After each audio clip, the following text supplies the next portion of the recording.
house. I need to pay it down. I got $40,000 worth of credit cards. 40 grand cannot be your problem. Start adding zeros to your thinking, okay? The numerical system starts with a 0.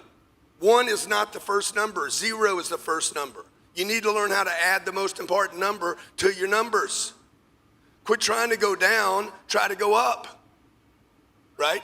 This guy, Glenn Sanford, $10 billion business in 10 years. He's closed $60 billion worth of real estate deals, and he is disrupting. He is going to disrupt companies like RE/MAX. Sorry, RE/MAX, love you guys, okay? This guy's gonna crush you. You have to change. If you don't change, you get disrupted, okay? All the old players in the space, and you guys feel it, I'm just telling you what it is. It is what it is. And some of you have heard me trash real estate agents before. How many real estate agents in here? Let me hear. What I have said about real estate agents is this: if you don't know your inventory, you don't know the prices, you don't know what the payment on the damn house is gonna be, you don't know what I'm qualified to buy or not buy, then you're garbage. Like, how else do I say it? Be a professional. Maybe 2% of real estate agents are professional. And the reason I partnered with Glenn Sanford and EXP is because Glenn is bringing 2 missing ingredients to the real estate agent, and why most real estate agents are amateurs at best. Because nobody will ever be great just for a commission, ever. Until you get equity in the game, until you can build a team that's massive, until you add commissions, a big paycheck, commissions, possibility, that's great. And then number 2, add, hey man, I could actually build a team that I could also earn money on. And number 3, the most important one, is equity. How do I get a piece? How do I get a piece? And Glenn Sanford is doing that. I want to welcome to you my friend and partner, Glenn Sanford. Everybody give him a big, big welcome. Come on, blow it up. Blow it up. Best dressed man in the house.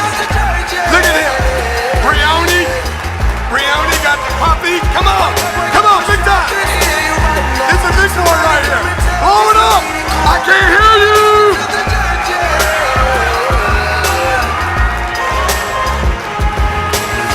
All right, let's chop it up now. Let's chop it up. Glenn, so good to have you here. Your wife is amazing. Where's Debbie? Is Debbie right there? Wonderful. Stand up, Debbie. Let her. You guys got to meet Debbie.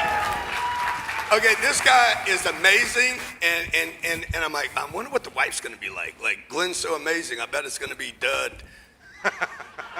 And she's even more amazing, okay? So good to have you here, man. Appreciate it. And if you guys notice, this guy, wealthiest guy in the room, by the way. Give him a big one.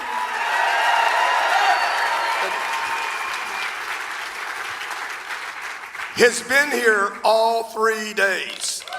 The guy that needs it the least showed up the most. Appreciate that. And that means a lot to me. Every day I'd look out there, I'm like, where's Glenn? Oh, there's Glenn, there's Glenn. I'm like, man, that's the example. Set the example. So great to have you here. You started EXP with 25 people. Where'd you find those 25?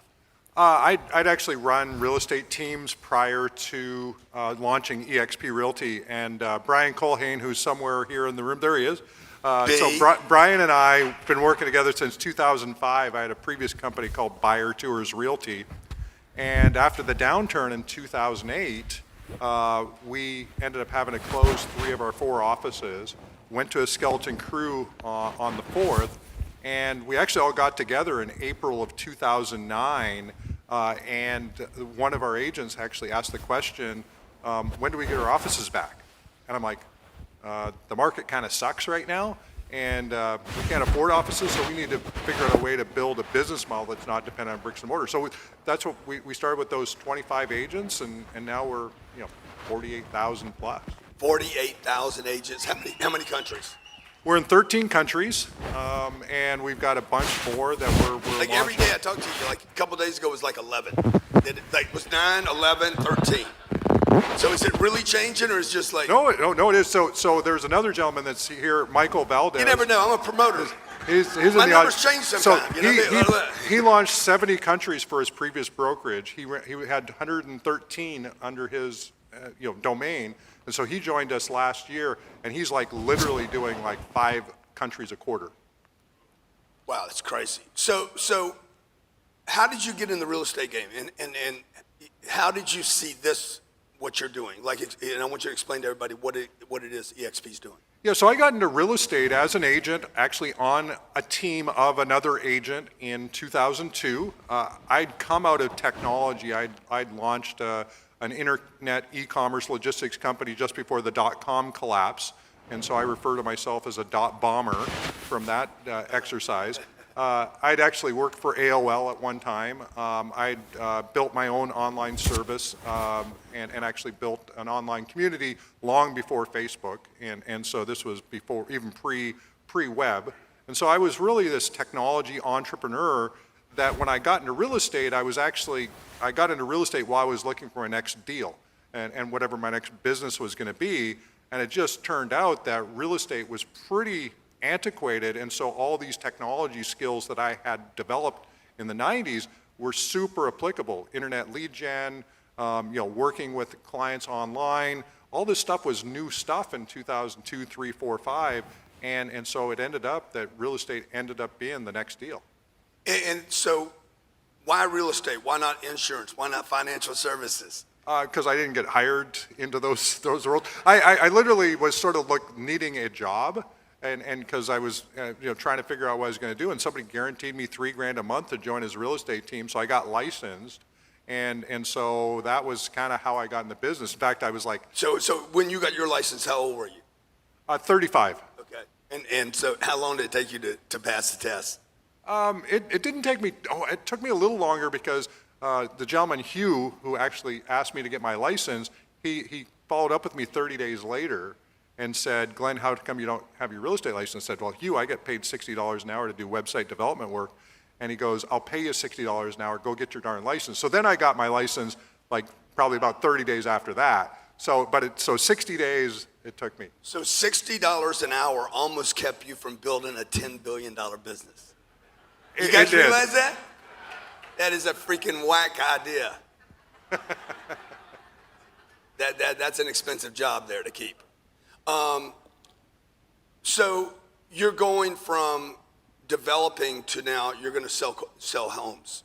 Or that was the game? Like you were just going to basically I told the gentleman that brought me in, I said, I'm going to do the online thing. I'm going to generate the leads online, work with clients, and I'm not going to go where a realtor can at the grocery store. I'm not going to be accosting my friends and family. I'm going to build this online. And if it works, great. And if it doesn't, I'm going to go do something else because I'm really technology oriented. And so he said, fine, which was great. And so that's how I got, like, 2002, I sold 17 properties just to clients I met online, rookie of the year. First full year, sold about $7 million worth of real estate in 2003. Where were you? Bellingham, Washington. So, okay. Yeah, right. Okay. So that's a lot of real estate in Bellingham. Yeah, here is like half a house. Yeah, that's true. Up there, our average price point was at the time about $200, $220. Okay. Yeah, so it's a few houses. And so, were you a good salesman? I was, yeah. I was good. I was really good on the lead generation side, and I was always about inbounds. So I was not the prospecting person. I didn't like going and knocking on doors and talking to people that I didn't have a relationship with. But if I could create a funnel where people are calling me, I'm like, those are my peeps. So yeah. Hey, I want something. So you were the salesperson that kept the funnel full. You kept the top of the funnel full, rather than the guy that's going to be the closer and handling objections. You just kept your funnel. Is that right? Well, I kept the funnel full, but because of the way that I lead generated, I'd already built a relationship. I was doing I had websites, probably 10 websites locally, all branding me and the stuff I did. So when people came in, they wanted to work with me. So it wasn't as much selling, but more just being of service. So, and how does that relate to what you're doing today? Like, you have no offices where Keller, Remax, who are the big players? Yeah, Keller Williams, Remax, all the Real G brands. It's Coldwell Banker, Century 21, Compass. I mean, those are. And how many agents would those three combined have? So if you add Realty in there, there's probably 400,000 or 500,000 agents. Like Keller Williams is 150, Remax is a little over 100, and all the Realty brands a couple hundred. I wonder why he knows the numbers of his competition. Well, their numbers are going down. Yeah. They got to go somewhere. They're going to go up, they're going to go down, or they're going to stay flat, you know? So what are you doing, like, how is the funnel that you created with technology, that helped you be a top agent? How are you using that to help other agents? Yeah, so what I learned as an agent, 2004, I went independent from the team I was on, started running teams, and I started to just recognize that for a real estate professional, it's really tough to get off the hamster wheel. One, real estate's a pretty good sales career. You can make good income, but there's no way to sort of get off of that in a traditional model. And so I just kept on looking at the fact that I didn't really have a business that I owned. I had a business that owned me, and I was like, how do I retool this thing so that I can actually have something of value for myself, my family, and then other agents and brokers that actually wanted to go on this journey with me. And so that was really fundamentally what we were trying to do, is to solve the pain points of helping agents actually own a business without having to go through the brain damage of actually starting a business. And so you knew that because you did it.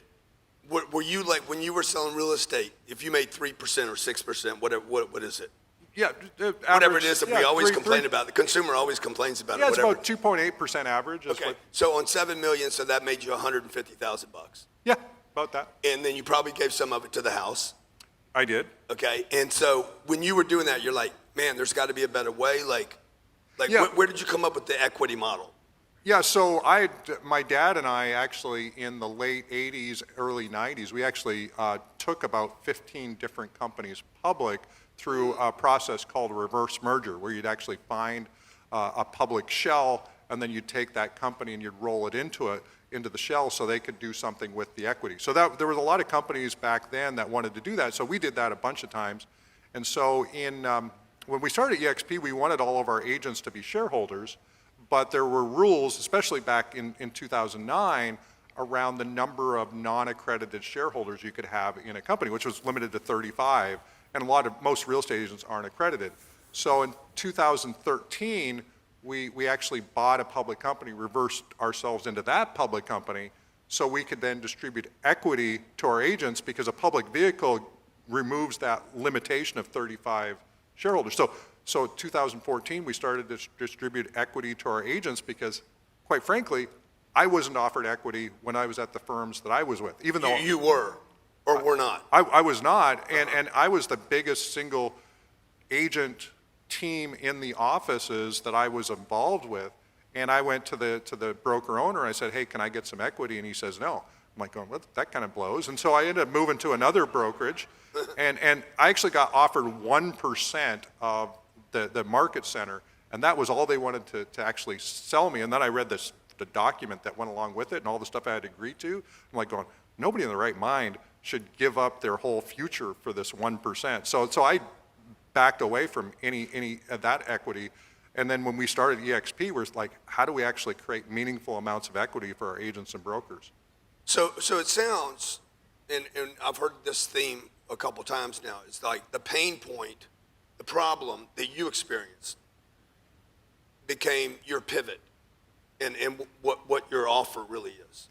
Yeah, I refer to myself as a focus group of one. So that's, so I'm like, if I'm feeling this pain and I'm recognizing that this is actually blocking me from where I want to go, then there's probably a whole bunch of other people that have this exact same pain.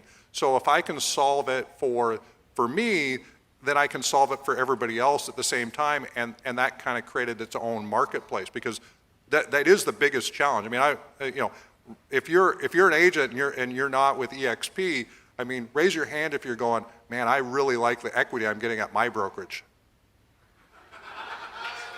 like seriously, there's no opportunity to actually earn what we built. We pioneered this model. There's some small copycats that are sort of going, oh, EXP did it, now we're going to copy it. But we innovated around agent compensation as being the differentiator in the marketplace. So why, like, who in the room has dealt with a real estate agent before? Everybody? Who knows a real estate agent? Say 10X. So, like, when I ask that question in a room, I'm like, okay, everybody's been involved, and or they want to be involved, and or most people say, you know, most real estate agents are not that effective. And you know, they don't know the market. I know when I moved to Miami, I knew more about the market in Miami from Google searches and Zillow and Trulia than an agent wanted to show me a house. I'm like, no, I want this particular view. And she's like, let me show you this house. It doesn't have that view. I'm like, why would you want to show me that house? It doesn't have the view, right? So why do you think, Glenn, with 43,000 agents, you have to have some data? 48,000. 48,000, sorry. I know, I hate being cut too. 48,000, going to 100. When's the target for 100? It depends on who you ask. Some people are wanting to do it this year, and I think we got a little bit of rocket fuel, so may hit it this year. Yeah. 10X fuel.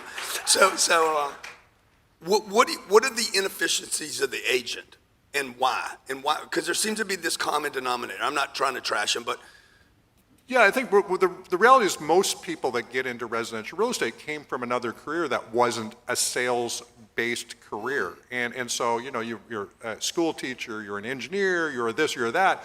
And so you've got this whole new skill set that you have to develop around, you know, lead generation, database, follow-up, all the stuff that you coach and train. Those are new skill sets for most people, and it takes a while for people to kind of get that. And then, in addition to that, the person who's coaching them a lot of times doesn't actually teach them the right things as well. So you've got agents who don't know the inventory because somebody said, well, if somebody calls you, just send them the MLS info, and then if they want to actually see the property, then you can go see it together for the first time together. It's like, well, that's kind of a waste of time. So we actually did this whole, like, I go back to Brian, but we'd actually preview like 10 homes a day, taking photos on behalf of buyers. So we knew the inventory better than anybody else. And it's so easy to do that, but most agents aren't coached to actually go and truly preview, truly understand the inventory. And so they're kind of like learning about the houses at the same time the customer is. Yeah, and do you think that is because of the traditional pay plan, which has been sell it, you earn a commission, and then there's no skin in the game, there's no glue, there's nothing sticky? I'm sure there's part of that. I mean, there's been great sales trainers over time that have sort of said, hey, here's how you really do this business, and people will latch on to that and they'll do well with it. But most agents don't have those good mentors and good trainers that actually teach them how to be effective. And so as a result, they're kind of, it's like blind people like trying to figure out how to read Braille, and they haven't even learned that yet. So how much do you see, though, that the equity, because I know some other people have tried the equity model, right? We're going to give you a little piece. How's your equity offer and the team building piece different than maybe some of the other offers out there? Yeah, so. How good am I, Brian, huh? I mean, I just keep serving them up, right? Yeah. First, I think Brandon was talking about yesterday about how we're kind of like a Primerica Financial. And so if anybody knows how their model works, I think we got some folks back there. So the cool thing about the model is that, you know, as an agent that's actively working with other agents on deals, as they come into EXP, you actually start to earn some of the income that they're generating for the brokerage. You're actually going to get that back, and that's actually sort of a 7-level style comp plan. So you can think about it kind of like network marketing, but for real estate. And then the second part of it is that as you do your first transaction, if you pay in a full cap, and our model is 16,000, as you attract another agent, as you do different milestones, you can actually earn equity along the way. And so we've created more millionaires in the residential real estate industry than pretty much any other real estate brokerage in existence.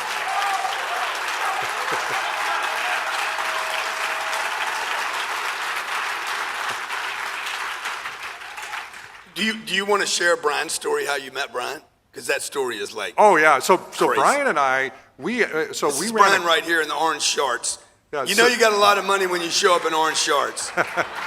So we ran a Craigslist ad. We actually ran a team, or tried to get a team started with somebody successful in Phoenix, Arizona. We generated about 600 leads for this really big icon there, and he didn't close any of our leads. So we ran an ad on Craigslist and said, hey, we're looking to bring in a team leader. In 2005, he joined us, and so since then, I mean, really the big story is back in 2011, Brian broke his femur off of his leg and couldn't show property for like almost a year. And because of EXP, he didn't have to declare bankruptcy. He had the financial wherewithal to actually weather that, to get back in shape. And now he's a multi-millionaire because of EXP. And what? Yes. Yeah, so they have a virtual. Talk about your virtual. So we don't have any physical offices. Verbella? Verbella, yeah. So one of the things that we were trying to solve in 2009 was, how do you build collaboration and community if you don't have a physical office? And that's the biggest thing that people sort of bring up. How do you do that if you don't have an office? And so we said, we've got to figure out a way to do that. And so we actually decided in 2009 to go to work in a virtual world for business. So you can think about, Minecraft or Roblox or whatever, a virtual world where you're literally walking in as an avatar into boardrooms and training centers, and we've got 60, 100 hours of training going on for agents and brokers all across the world. He gives me this tour of Verbella, and he's like, okay, so next thing I know, I'm in this 3D environment where, hey, Glenn, how you doing? People walking up to him, little avatars like this big. I'm like, hey, Glenn, how you doing this morning? And then I'm good. And they're talking to each other. And then he goes into a conference room and I'm like, man, that thing is trick. Because you actually feel like you're in it getting training rather than have somebody just come at you with a flat video. Yeah, it's all about serendipitous, meaningful collisions. I mean, the reason why... Say that again? Serendipitous, meaningful collisions. The reason why offices exist... How do you come up with that? What's that? Actually, so Tony Hsieh actually talked about that in his book Delivering Happiness, and the way that he designed the Zappos office was to create collisions, and so that's why offices are really valuable. So I don't want to diss offices, but they actually create a place where you can actually run into people and have water cooler conversations and then brainstorm on whatever this next idea is, and then you go and let's go do that. And so that's what a physical office represents, and we wanted to create that in a virtual sense, which literally that's what happens. We literally run into people, bounce ideas, and go, hey, let's pull a few people together, and we'll stand up a new idea or concept in a few days just because of people that were in our proximity virtually in a virtual world.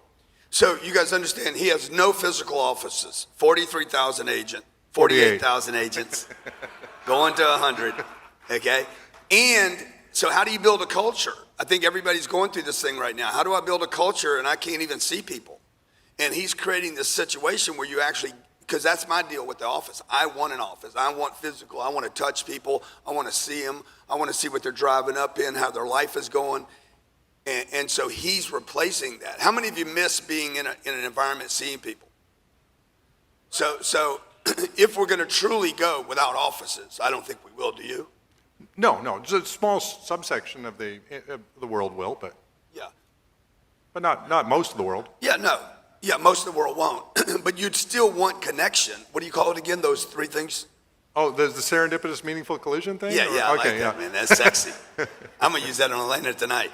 How about we have a serendipitous collision? Meaningful. Doesn't have to be that meaningful. Let's just hit it.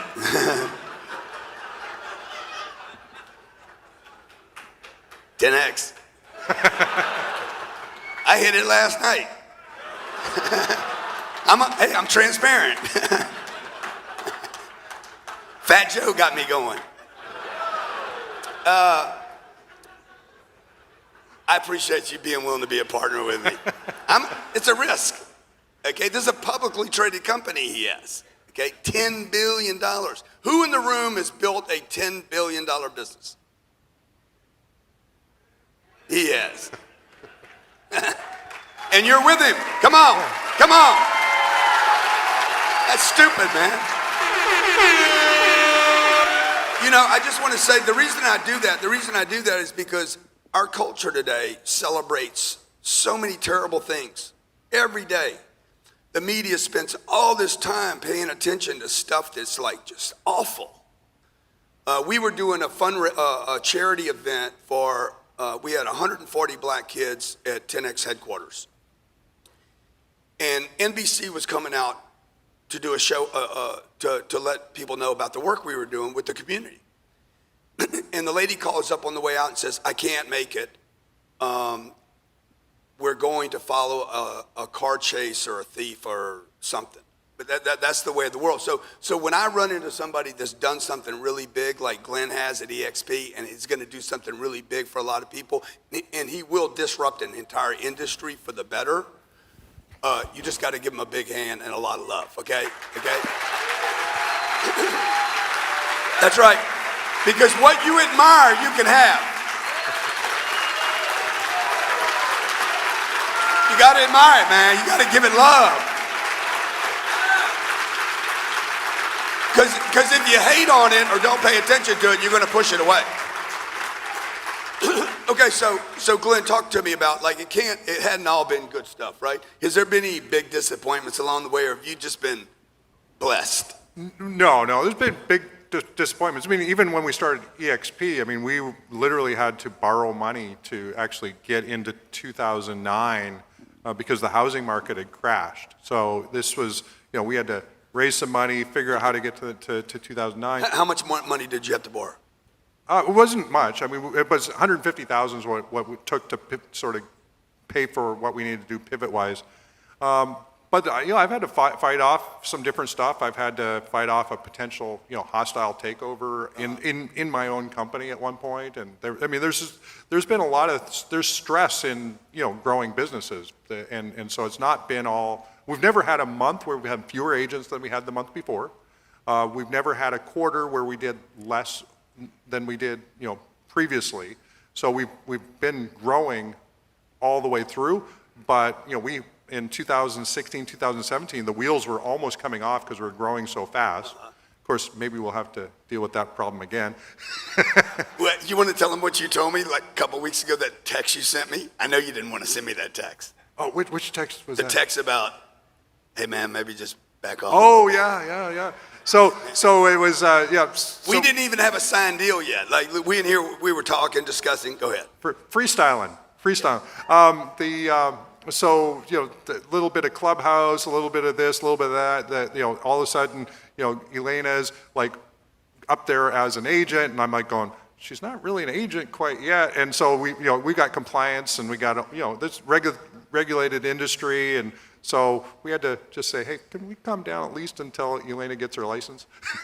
And I could tell he didn't want to send this text. And I could tell. Because who wants to say to a performer, right, or producer, hey, slow down? You guys, how many of you have heard that before? You got to slow down a little bit. And Grant texts back, I bet you haven't had to say that very often. Yeah, exactly. So talk to me about, I asked Tommy Hilfiger, I think Jesse Itzler had a different opinion. What is the important, if they're not in real estate, okay, or in real estate, whatever, how important is it for people in the room to scale? It's absolutely critical that you scale. I mean, the reality is that if you're not growing, you're rotting, and that's kind of the reality is you're either stepping into figuring out new exciting challenges. I've played with the idea that once you start to coast, that's the first stage of pain. And so, if you always got to be figuring out the next thing you're going to do and the next way you're going to retool and the next, and it's work. Like it's not easy to do that, but it literally, is the thing that the muscle memory that you develop around that, is something that can never be taken away from you once you've done it. And it's one of the cool things about having scaled is, once you've done it, you're set because you've already got, now you got this mindset, you've got this thing that, again, nobody can take away from you, but you have to think about scale. You got to think about growing your revenues. You got to think about growing your database. You got to figure out ways to do that very quickly and engineer whatever you need to engineer to make that happen because, generally speaking, people do have to do 10 times as much as they expect to get the results that they originally thought were possible. And then eventually you get to the point where, you grow then exponentially at some point beyond that. So do you think, you've been through the whole cycle. You've been from a real estate agent to creating software technology to building what you're building now. Is it easier to go big or to stay small? Or is it harder? I think it is harder to actually go big. I think there's definitely a lot of things that you're going to have to break, even when they're not broken, to get to the next level. So that's, if it's not broke, break it is sort of one of my mantras. Because if you're not breaking stuff, then and that takes work. You're going to be aggravating your team. You're going to be having to invest in new systems and processes. But so there is more work in scale. But what is the work? You've always scaled though. How would you know? Well, that's true. Like how many of you suffer a lot because you're trying to stay small? You're spinning the plates. I don't want to use debt. I don't want to use my money. I want to save money for retirement. I want to grow my business, but I want to do all these other things. Like where's that purpose? I want to grow, but I don't want to spend. Like, how do you balance that out? Yeah, I think you're going to spend the same number of hours a day doing work. So why not do work that actually takes you somewhere? And so that, for me, is why not go for it? Like that, what's the worst that can happen? I always go, what's the worst that can happen? And I just embrace that that's a possibility, own it, and go for it anyway. And there's like lots of times I just go for it anyway, and it generally works out because, well, one, people follow people with big visions. If you're trying to build a business and you don't have a big vision, and having a big vision that you can clearly articulate that vision to people, you won't have a hiring problem because people will want to be on your team. You're not going to have a revenue problem because people are going to want to be a customer of yours. And so people follow people with big visions, and so a lot of stuff gets easier when you go big. Thank you. Love that. I did both. I did 20 years. I played little, and it was just more difficult than what I'm doing today. I got more help, more support. You get more problems too, but it's way more fun to go big. Yeah. A lot more people, better people. Better people, and it is way more fun to go for it than to not go for it. So when Tyrese said yesterday, I'm going for quality over quantity, do you agree with that, or do you think quantity is the way to quality? I think there's a lot of people that sort of use quality as a way not to do stuff. And so I think there's always got to be a way to increase quality over time, but quality shouldn't be the first goal. You got to get into the game with people and in business, and anything worth doing is worth doing badly at first. Like that's one of my big mantras. Say that again. Can you say that again? Anything worth doing is worth doing badly at first. Yes. What is your connection to 10X? And how do you just want to tell the story about how you got involved with me and how you heard about me? Clubhouse. Yeah. Really? It was Clubhouse? Well, no. I obviously have known who you are, but the first time you and I ever connected was on Clubhouse. Right. And obviously Grant's got a bigger than life persona. So if you have never seen him, it's like, where the hell have you been? Because it's pretty hard to miss this guy. But, so it's just, the books, we have lots of our agents that, we're still, they'll be wearing 10X stuff all the time, so a lot of just getting exposed to that, and love just what 10X means. I mean, the reality is that, just adding that extra zero, if you want to figure out what's blocking you in your business and you're having a hard time in identifying it, you just add a zero to your goal, solve that, and then you'll figure out everything that's stopping you from getting what your current goal is. So for me, it's like 10X is it's just a way to solve problems. It is. It's a way to solve problems, 100%. So what's your takeaway been? You've been here 3 days, Glenn, sitting here, you're watching, paying attention. You're a guy in the room that probably doesn't financially need that, but you are. So what's your takeaway and why? Why have you sat here and chosen to be a student? Yeah, well, one, you and I are getting into business together, and I want to learn as much about this guy and the way he thinks and the people that he associates with as I possibly can. So, whether I'm, reading the books, I was on your challenge all 5 days last week. So when you were doing your challenge, like I was in there watching all of that whole stuff, because and the more that I get to know, Grant Cardone, man, this guy's got to be like one of the, if not the genius in this space. Like he's like the guy, and I'm like going, this guy's. Stop it. No, but I'm serious. We've all had mentors, and we've all sort of figured out how to get to where we go wherever we're at. But then there's certain people that just play on a whole different level and just blow people's minds, and that's your role, man. And it's just awesome. And so, thank you guys. Thank you, Glenn. I appreciate that. So, what's your big takeaway been? Like you came here one way. What are you leaving with?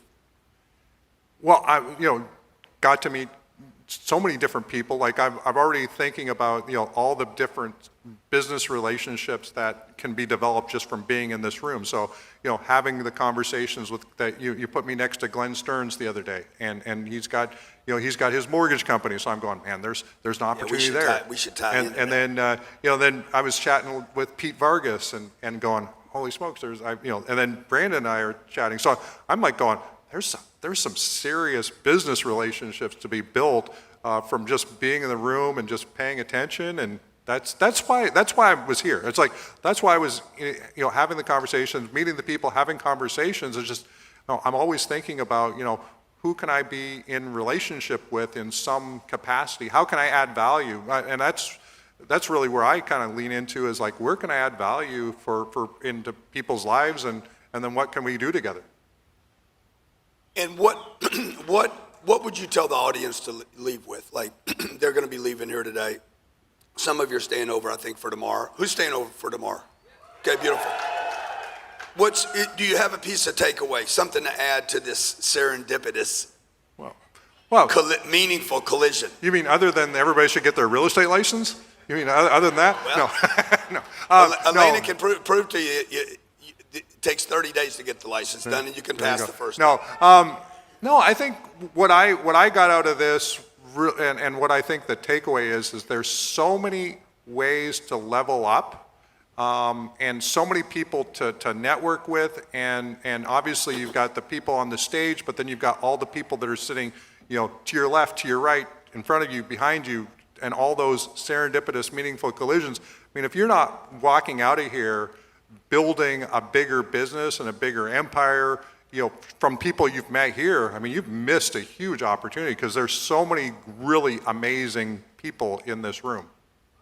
Ladies and gentlemen, a big, warm 10X welcome, Glenn Sanford.